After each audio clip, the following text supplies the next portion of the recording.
Now today the Human Rights Commission will visit the scene of the tragedy in Brits in the northwest, where 13-year-old Enoch Mnisi lost his life last week while attending a school orientation camp. Meanwhile, parents at Parktown Boys High School were left with more questions than answers following a meeting with school management last night, where the school held a report back session on the fateful events of the grade 8 orientation camp. Many parents voiced their dissatisfaction with how the meeting was handled, while others say they were happy to wait for the investigation to unfold.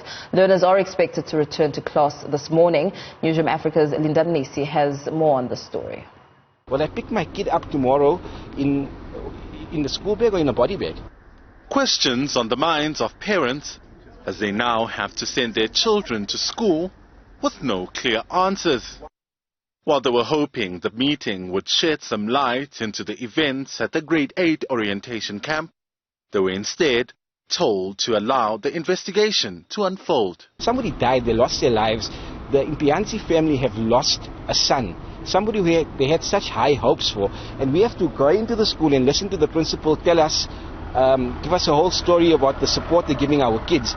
And SGB members saying that in support of the grade 8s, the whole school will be closing their buttons in solidarity. Is that solidarity with the Mnisi family who lost their kid, to close your buttons? We need answers now. But some parents are willing to wait for a conclusive investigative report. Were you provided with answers? Yes, sir, we were. Are you satisfied? I'm satisfied, sir.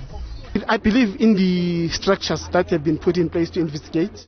Not letting out much, the department says it's also looking to the probe to provide answers. Yeah, we really need to, make sure that the inquiry, assist them with the answers.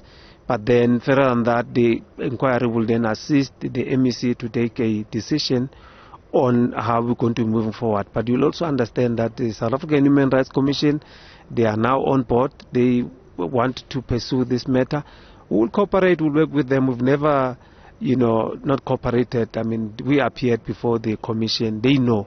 Actually, this is the most accessible department, and we'll provide any information that they need so that we support the process. The department says learning and teaching was suspended on Monday to allow for counselling sessions to conclude. For Newzroom Africa on Channel 405, I'm Mnisi in Johannesburg.